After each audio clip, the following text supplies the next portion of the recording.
അത്ഭുത രോഗശാന്തി വിദഗ്ധർ ബഹുഭൂരിപക്ഷം ആളുകളും ഭൂലോക ഫ്രോഡുകളാണ് എന്ന് ഞാൻ പറയുന്നത് എന്തുകൊണ്ടാണ്? അതല്പം വിശദീകരിച്ച് നൽകുക മാത്രമാണ് ഈ വീഡിയോയുടെ ലക്ഷ്യം. ഞാനെപ്പോഴും ചിന്തിക്കുന്നൊരു കാര്യം, ഈ അത്ഭുത രോഗശാന്തി വിദഗ്ധന്മാരെന്തുകൊണ്ടാണ് അവരുടേതായ ഒരു ഹോസ്പിറ്റൽ തുടങ്ങി അവരുടെ ഈ വലിയ അനിതര സാധാരണമായ കഴിവുകൾ, ആത്മീയമായ ശക്തികൾ അവിടെ വരുന്നവരുടെ ചികിത്സയ്ക്ക് വേണ്ടി ഉപയോഗിച്ച് അതിൻ്റെ വരുമാനം പറ്റി സുഖമായി ജീവിക്കാത്തത് എന്ന് ഞാൻ എപ്പോഴും ആലോചിക്കാറുണ്ട്. അതിൻ്റെ ഉത്തരം മറ്റൊന്നുമല്ല, ഈ അത്ഭുത രോഗശാന്തിക്കാരുടെ അവകാശം ഡോക്ടർമാരെ കൊണ്ടും ശാസ്ത്രത്തിനെ കൊണ്ടും കഴിയാത്ത കാര്യങ്ങൾ ഞങ്ങൾ ചെയ്യാം. അപ്പോൾ ഞങ്ങൾ അത് ചെയ്യും എന്നതിൻ്റെ, അത് നിങ്ങൾ വിശ്വസിക്കുന്നതിൻ്റെ ആധാരം എന്താണ്? ഞങ്ങളല്ല ചെയ്യുന്നത്, ദൈവമാണ് ചെയ്യുന്നത്. ദൈവവും ഇവരുമായുള്ള ബന്ധം എന്താണ്? അതാരും ചോദിക്കരുത്. തന്നെയുമല്ല, ഈ അത്ഭുത രോഗശാന്തി വിദഗ്ധർക്ക് ആർക്കെങ്കിലും കാര്യമായ ഒരു ആരോഗ്യ പ്രശ്നം വന്നാൽ അവർ ഏറ്റവും നല്ല ആശുപത്രിയിൽ, ഒന്നിൽ ഭാരതത്തിലെവിടെയെങ്കിലും കുറച്ചൊക്കെ പണം കൊയ്തെടുത്തവർ വിദേശത്ത്, പ്രത്യേകിച്ച് അമേരിക്കയിൽ പോയാണ് അവർ അവിടെ രോഗം ചികിത്സിച്ച് മിടുക്കരായി തിരിച്ചു വരുന്നത്. ഇതൊക്കെ പൊതുവായ അറിവിൽ സ്ഥിതി ചെയ്യുന്ന യാഥാർത്ഥ്യങ്ങൾ മാത്രമാണ് എങ്കിലും അവയെ പരിഗണിക്കാൻ പോലും സാധാരണ വിശ്വാസികൾ ഒരുപക്ഷെ അവർക്ക് ഗത്യന്തരമില്ലാത്തത് കൊണ്ടായിരിക്കാം. ഈ മുങ്ങിച്ചാകാൻ പോകുന്നതും കച്ചിത്തുരുമ്പിലും കയറിപ്പിടിക്കുമെന്നതുപോലെയാണ് ഇത് സംഭവിക്കുന്നത്. അപ്പോൾ യഥാർത്ഥത്തിൽ ഈ അത്ഭുത രോഗശാന്തിക്കാർ അവർ അവകാശപ്പെടുന്നത് പോലെ അവർക്ക് രോഗശാന്തി നൽകാനുള്ള ശക്തിയോ കഴിവോ ഉണ്ടായിരുന്നുവെങ്കിൽ ന്യായമായും അവർ ചെയ്യുന്നത്, അവർ അത്ഭുത രോഗശാന്തിയുടെ ഒരു ആശുപത്രി തുടങ്ങുമായിരുന്നു. ഇപ്പോൾ ഡോക്ടേഴ്സ് എന്തുകൊണ്ടാണ് ആശുപത്രി തുടങ്ങുന്നത്? അവർക്ക് ചില രോഗങ്ങൾ ചികിത്സിച്ച് ഭേദമാക്കാൻ, സൗഖ്യമാക്കുവാൻ കഴിവുണ്ട്, അതിൻ്റെ ശാസ്ത്രീയമായ അറിവുണ്ട്, അതിനുതകുന്ന മരുന്നും മറ്റു ഉപകരണങ്ങളുമുണ്ട് എന്നതുകൊണ്ടാണ്. അപ്പോൾ അത്ഭുത രോഗശാന്തി എന്ന് പറയുന്ന ഈ ഒരു അഭ്യാസം, അതിൽ സത്യത്തിൻ്റെ കണികയുണ്ടെങ്കിൽ ന്യായമായും അതുകൊണ്ട് നടക്കുന്ന എല്ലാ വ്യക്തികളും ചെയ്യുന്നത് അവർ ഓരോരോ ആശുപത്രികൾ സ്ഥാപിച്ച് അതിനുവേണ്ട പരസ്യമൊക്കെ കൊടുത്ത്, നിങ്ങൾ ഇന്ന അത്ഭുത രോഗശാന്തി ആശുപത്രിയിൽ വന്നാൽ നിങ്ങളുടെ ഏത് രോഗവും സൗഖ്യമാക്കാം എന്ന ഒരു പരസ്യം കൊടുത്താൽ അവിടെ ആളുകൾ ഇരച്ച് കയറുകയില്ല. പിന്നെ എന്തിനാണ് അവരിങ്ങനെ ഊടാടി നടക്കുന്നത്? അതിൻ്റെ കാര്യം മറ്റൊന്നുമല്ല, ഒരാശുപത്രി സ്ഥാപിച്ചാൽ അവിടെ നാനാവിധമായ ആവശ്യക്കാർ വരും, വിവിധ തരത്തിലുള്ള രോഗമുള്ളവർ വരും. അവരെ ഒന്നും കൈകാര്യം ചെയ്യുവാൻ ഇവർക്ക് കഴിയുകയില്ല. ഇവർ കൈകാര്യം ചെയ്യുന്ന കേസുകെട്ടുകൾ നിങ്ങൾ പരിശോധിച്ചാൽ അത് ചിലത് മാത്രമാണ്. എന്താണ്? നട്ടെല്ലിൽ ഏതോ കുഴപ്പം വന്ന് തളർന്നു കിടക്കുന്നൊരു വ്യക്തി, ആ വ്യക്തിയെ അത്ഭുത രോഗശാന്തി വിദഗ്ധൻ കമഴ്ത്തി കിടത്തി നട്ടെല്ലൊരു ഇക്കിളി വെക്കുമ്പോൾ അവളോട് ഒരൊറ്റ ചാട്ടം ചാടും, മാക്രി ചാടുന്ന പോലെ ചാടും. ഈ കിടക്കുന്ന വ്യക്തിക്ക് യഥാർത്ഥത്തിൽ എന്തെങ്കിലും പ്രശ്നമുണ്ടോ, അതോ ദിവസത്തെ കൂലി പറ്റിക്കൊണ്ട് ഈ ഒരു അഭിനയം നടത്താനായി അവിടെ വന്ന് കിടക്കുകയാണോ? ആർക്കും അറിഞ്ഞുകൂടാ. അതുപോലെ തന്നെ ക്യാൻസർ, അതുപോലെ ശരീരത്തിന് വെളിയിൽ നമുക്ക് കാണാവുന്ന ഒരു പ്രശ്നവും മാറ്റിത്തരുവാൻ കഴിവുള്ള ഒരു അത്ഭുത രോഗശാന്തി വിദഗ്ധനെയും കഴിഞ്ഞ 60 വർഷത്തിനുള്ളിൽ ഞാൻ കണ്ടിട്ടില്ല. നിങ്ങൾ കണ്ടിട്ടുണ്ടോ എന്ന് ഞാൻ അറിയയില്ല. അപ്പോൾ എനിക്ക് ഒരു പ്രശ്നമുണ്ട്. ഉദാഹരണമായിട്ട് എൻ്റെ ഇവിടെ ഒരു മറുകുണ്ട്, അതൊന്ന് മാറ്റിത്തരാൻ കഴിവുള്ള ആരെങ്കിലും ഉണ്ടോ?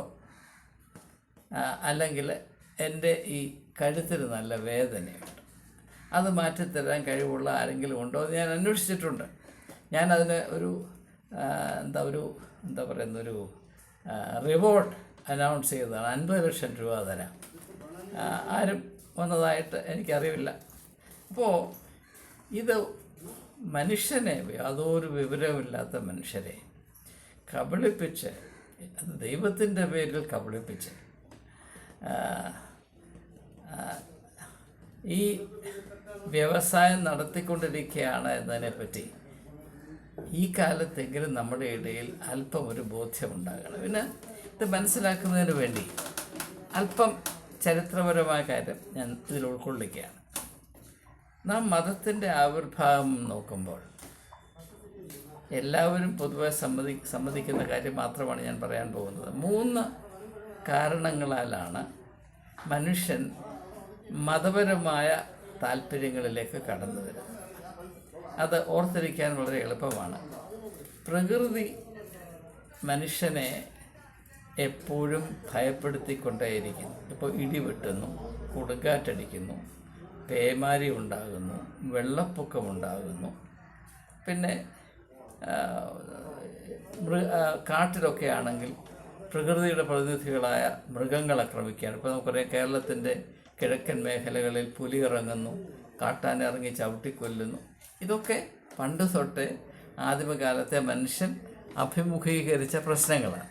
അപ്പോൾ പ്രകൃതിയും മനുഷ്യനും തമ്മിലുള്ള ബന്ധത്തിൽ എപ്പോഴും ഒരു പോരാട്ടമുണ്ടായിരുന്നു. ഈ പോരാട്ടത്തിൽ മനുഷ്യൻ പ്രകൃതിയുടെ ശക്തിയോട് കിടപിടിക്കുവാൻ കഴിവില്ലാത്തവനായിരുന്നു. അതുകൊണ്ട് ഈ പ്രകൃതിയുടെ വെല്ലുവിളി അല്ലെങ്കിൽ പ്രകൃതി ഉയർത്തുന്ന പ്രശ്നങ്ങൾ, അവനെ ഭയപ്പെടുത്തുന്ന ഘടകങ്ങൾ, അവയെ ഏതെങ്കിലും വിധത്തിൽ ഒന്ന് മെരുക്കിയെടുക്കാൻ, അല്ലെങ്കിൽ അതിൻ്റെ അക്രമത്തിൽ നിന്നും അപകടത്തിൽ നിന്നും കെടുതിയിൽ നിന്നും വല്ല വിധേനയും സംരക്ഷണം പ്രാപിപ്പാൻ എന്താണ് വഴി എന്ന് മനുഷ്യൻ അന്വേഷിക്കുമ്പോഴാണ് ഈ മതപരമായ മേഖലയിലേക്ക് മനുഷ്യൻ തിരിയുന്നത്, പണ്ടത്തെ കാലത്ത് തിരിഞ്ഞത് എന്ന ഒരു ചരിത്രപരമായ വിശദീകരണമുണ്ട്. രണ്ടാമത് മതത്തിൻ്റെ പ്രസക്തിയായി പറയുന്നത് മനുഷ്യൻ്റെ മാനുഷികമായ അവസ്ഥയിൽ സ്ഥിതി ചെയ്യുന്ന ഒരു ക്രൂരതയുണ്ട്, ക്രൂവൽറ്റി. അവൻ്റെ അവൻ്റെ വിധിയിൽ അടങ്ങിയിരിക്കുന്നൊരു ക്രൂരതയുണ്ട്. അതെന്താണ്? മരണം. ഈ മരണത്തെ എങ്ങനെയാണ് അഭിമുഖീകരിക്കേണ്ടത്? അതിനെ ഏത് വിധത്തിലാണ് നാം മനസ്സിലാക്കേണ്ടത്? അതിനപ്പുറത്ത് എന്തെങ്കിലും ഉണ്ടോ ഇല്ലയോ? ഇങ്ങനെയുള്ള കാര്യങ്ങളെപ്പറ്റി അറിയുവാൻ മനുഷ്യന് ഒരു മാർഗവുമില്ല. അപ്പോൾ അറിയാത്തതിനെ കൈകാര്യം ചെയ്യാൻ മനുഷ്യർക്ക് കഴിവില്ല. അപ്പോൾ എപ്രകാരമാണ് എല്ലാവരും ഒന്നുപോലെ കടന്നു പോകേണ്ട അവസ്ഥയാണ് മരണം. ഈ മരണം എല്ലാവരെയും ഒന്നുപോലെ ഭീതിപ്പെടുത്തുന്നു.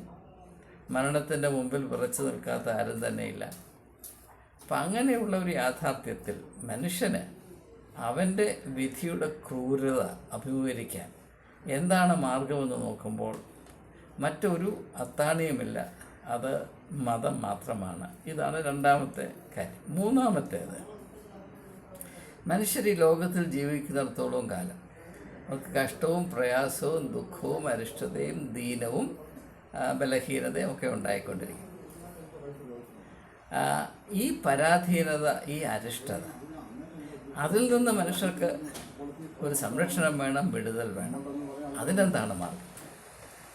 മനുഷ്യൻ ഈ ഭൂമിയിൽ ജീവിക്കുന്നിടത്തോളം കാലം അവൻ പ്രയാസത്തിൽ കൂടെയും ദുഃഖത്തിൽ കൂടെയും അരിഷ്ടതയിൽ കൂടെയും ആണ് ജീവിക്കേണ്ടത്. ആ അവസ്ഥയിൽ അവന് എന്തെങ്കിലും ഒരാശ്വാസം ആവശ്യമാണ്. ആ ആശ്വാസം പ്രദാനം ചെയ്യാൻ പര്യാപ്തമായ മറ്റൊരു ഘടകവും ലോകത്തിലില്ല.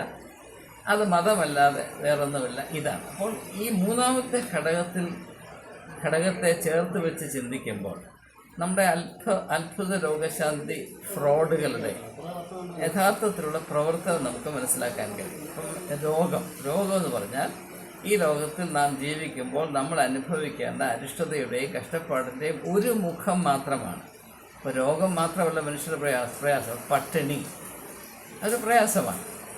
ജോലിയില്ലാതെ മനുഷ്യർ വിഷമിക്കുന്നു, അല്ലെങ്കിൽ മറ്റുള്ളവരുടെ ക്രൂരത കൊണ്ടും അനീതി കൊണ്ടും അവരിൽ നിന്ന് അപമാനമേറ്റ് മുറിവേറ്റ് ആളുകൾ ജീവിക്കുന്നു. അങ്ങനെ പലവിധമായ പ്രശ്നങ്ങളും. ഈ അത്ഭുത രോഗശാന്തിക്കാർക്ക് മറ്റൊന്നിനോടും ബന്ധമില്ല. ഒറ്റ കാര്യത്തിൽ അവരുടെ സ്പെഷ്യലൈസേഷനാണ്. ചില ഡോക്ടേഴ്സ് ക്യാൻസർ സ്പെഷ്യലൈസ് ചെയ്യുന്നു, ചിലർ ഡയബറ്റീസ് സ്പെഷ്യലൈസ് ചെയ്യുന്നു, ചിലർ ഹൃദ്രോഗം സ്പെഷ്യലൈസ് ചെയ്തു എന്ന് പറയുന്നത് പോലെ നമ്മുടെ അത്ഭുത രോഗശാന്തിക്കാർക്ക് മനുഷ്യർ ഈ ലോകത്തിലായിരിക്കുമ്പോൾ അനുഭവിക്കുന്ന നാനാവിധമായ അരിഷ്ടതയുടെ ഒറ്റ ഭാഗം മാത്രമേ അവർക്ക് സ്പെഷ്യലൈസേഷനുള്ളൂ. അതാണ് ഈ അത്ഭുത രോഗശാന്തി. അതും എല്ലാ രോഗങ്ങളുമില്ല, മനുഷ്യരുടെ കണ്ണുകൊണ്ട് കാണാൻ വയ്യാത്ത രോഗങ്ങൾ മാത്രമാണ് അവർ സ്പെഷ്യലൈസ് ചെയ്യുന്നത്. ഇതൊക്കെ നമുക്ക് പ്രത്യക്ഷത്തിൽ അറിയാവുന്ന കാര്യങ്ങളാണ്. അപ്പോൾ ഈ അരിഷ്ടത, അതിന് ഇപ്പം നിങ്ങൾക്ക് എന്തെങ്കിലും രോഗമുണ്ട്, ആ രോഗത്തിന് ചികിത്സ അടുത്തുള്ള ആശുപത്രി അല്ലെങ്കിൽ ദൂരെയുള്ള ആശുപത്രിയിൽ നിന്ന് പ്രാപിക്കാം, നിങ്ങൾ അവിടെ പോകത്തുള്ളൂ. ആരാണ് ഈ അത്ഭുത രോഗശാന്തി വിദഗ്ധരെ അന്വേഷിച്ച് നടക്കുന്നത്? ആശുപത്രിയിൽ പോയിട്ടൊരു ഗുണവുമില്ലാതെ, ഒരു പ്രയോജനവുമില്ലാതെ, ഇനി പ്രത്യാശ ഏതാണ്ട് അറ്റുപോയിരിക്കുന്നുവെന്ന അവസ്ഥയിൽ ഇനിയും ഏത് കഴുതയുടെ കാല് പിടിച്ചാലും സാരമില്ല, ഇവിടൊക്കെ പോയ ഏതെല്ലാം കഥകിൽ ചെന്ന് മുട്ടേണ്ടി വന്നോ അതൊന്നും സാരമില്ല, ഞാൻ പോയി എൻ്റെ ഈ നിസ്സഹായതയിൽ ഞാൻ അവിടെ ചെന്ന് എന്തെങ്കിലും എൻ്റെ അഭയാചന കഴിക്കും എന്ന വിധത്തിൽ നിവൃത്തിയില്ലാഞ്ഞിട്ടാണ് ആളുകൾ ഇങ്ങനെയുള്ള ആളുകളുടെ അടുത്ത് പോകുന്നത്. അവരുടെ ബലഹീനതയെ ചൂഷണം ചെയ്യുന്നവർ ലോകത്തിലേക്ക് വലിയ നികൃഷ്ടരാണ് എന്നാൽ പ്രത്യേകിച്ച് എടുത്ത് പറയേണ്ട ആവശ്യമില്ല. അതിൻ്റെ ഒരു 2 ഉദാഹരണ സുവിശേഷങ്ങളിൽ നമുക്ക് അല്പം ഒന്ന് പരിചയപ്പെടാം. മർക്കോസിൻ്റെ സുവിശേഷത്തിൽ നിന്നാണ് ഈ 2 ഉദാഹരണങ്ങളും ഞാൻ തിരഞ്ഞെടുക്കുന്നത്. 2-ാം അധ്യായത്തിൽ പക്ഷവാത രോഗിയെ യേശുവിൻ്റെ അടുത്ത് കൊണ്ടുവരും. അവനെപ്പറ്റി പറയുന്നത്, അവനെ പലയിടത്ത് കൊണ്ടുപോയിട്ടാണ് അന്ന് അവിടെ ഉണ്ടായിരുന്ന വൈദ്യന്മാർക്ക് അവന് വേണ്ട സൗഖ്യം കൊടുക്കാൻ കഴിയാത്തത് കൊണ്ടാണ് അവനെ യേശുവിൻ്റെ അടുത്ത് കൊണ്ടുവന്നത്. അതുപോലെ തന്നെ 5-ാം അധ്യായത്തിൽ, മർക്കോസിൻ്റെ സുവിശേഷം 5-ാം അധ്യായത്തിൽ 12 വർഷം രക്തസ്രാവം കൊണ്ട് ബുദ്ധിമുട്ടിയ ഗതികെട്ടിലായ ഒരു സ്ത്രീ യേശുവിൻ്റെ അടുത്ത് വരുന്നു. അവളും അനേക വൈദ്യന്മാരുടെ അടുത്ത് ചെന്ന് അവളുടെ ഉള്ളതെല്ലാം നശിച്ച് അവിടെ അവസ്ഥ പൂർവാധികമായി വഷളായി ഒരു നിവൃത്തിയില്ലാത്തപ്പോഴാണ് യേശുവിൻ്റെ അടുത്ത് വരുന്നത്. അപ്പോൾ അവിടെ തന്നെ നാം തിരിച്ചറിയേണ്ട കാര്യം, മനുഷ്യൻ്റെ കഴിവ് കൊണ്ട്, അവൻ്റെ അറിവ് കൊണ്ട് അവൻ സമ്പാദിക്കുന്ന എന്താണ് പറയുന്നത് സ്കിൽസ് കൊണ്ട് കൈകാര്യം ചെയ്യാവുന്ന പ്രശ്നങ്ങൾ എടുത്തുകൊണ്ട് ആരും ദൈവത്തിൻ്റെ അടുത്ത് പോകാറില്ല. പിന്നെ ദൈവദാസന്മാരെന്ന് പറയുന്ന ഈ ഫ്രോഡുകളെടുത്ത് പോകാറില്ല.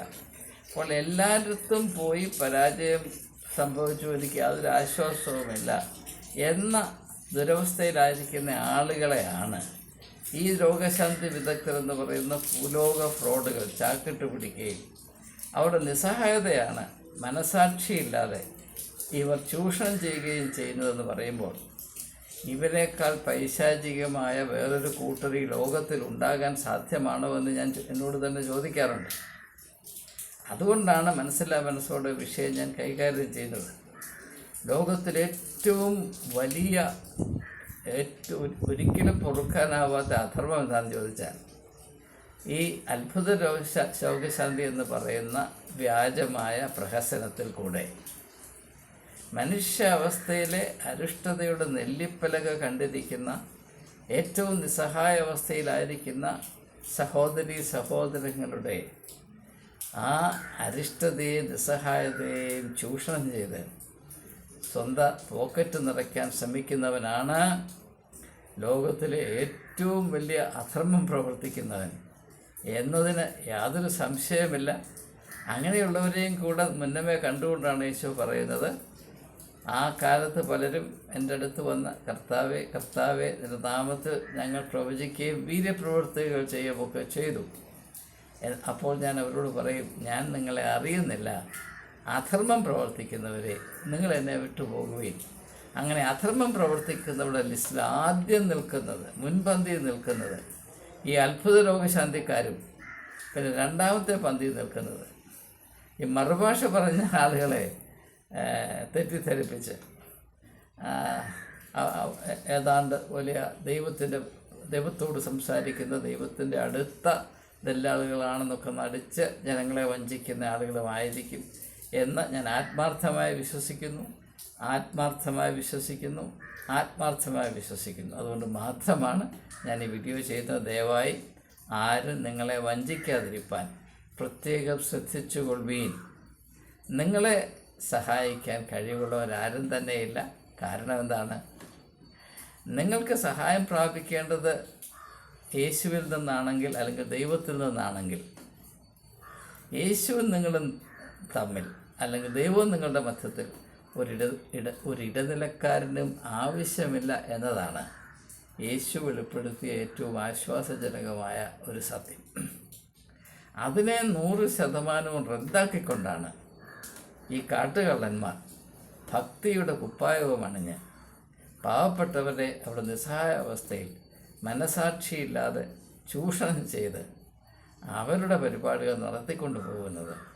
ഇവർ വഞ്ചകരാണ്, ഇവർ പൈശാചിക ആത്മാക്കളാണ്, ഇവർ ഇരുട്ടിൻ്റെ ആത്മാക്കളാണ്.